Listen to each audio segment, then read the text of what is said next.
besoin d'ailleurs d'un lanceur à partir de Briançon pour pouvoir atteindre Paris. Si Parce qu'un certain nombre de routes sont coupées. Si c'était Et donc possible, oui. Non, je dis ça sans sourire. C'est vrai que le territoire de Joël Giraud est complètement enclavé aujourd'hui et les jeunes collégiens sont obligés de prendre leur sac à dos pour aller passer leurs examens, c'est ça, hein? Oui, c'est exactement ça. Ou de faire 4 heures de car en passant par l'Italie. Je le dis pour les Mais élus la qui ne sont pas de la France s'en montagne. fout La un peu, montagne, comme quand il y a un d'habitude. problème de route qui s'écroule, c'est très compliqué. Oui. Mais Joël Giraud est toujours avec nous, hein, ça n'empêche pas d'être présent malgré tout. Il passe par la Suisse, par l'Italie. Physiquement, je suis là. Intellectuellement, je ne sais pas. Donc, nous verrons la suite, surtout que la chaleur est importante et que j'ai un bureau qui n'est plus climatisé.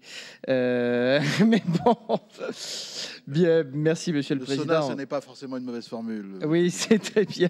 Et merci pour votre attention, pour celles et ceux qui sont obligés de faire un petit peu comme dans les Andes, c'est-à-dire de passer des montagnes avec des sacs à dos pour pouvoir travailler, ce qui est un peu étonnant sur notre territoire, mais enfin, c'est comme ça. La modernité impose quelquefois que l'on ne se préoccupe pas beaucoup des territoires un petit peu aux marges du royaume. Mais l'adhésion à la région Piémont est prévue pour bientôt et la sécurité civile par les militaires en Italie est mieux assurée qu'en France. Donc, nous espérons. Pour revenir à notre sujet, ce n'est pas le sujet, ce n'est pas une table ronde sur l'enclavement de certains territoires. Monsieur le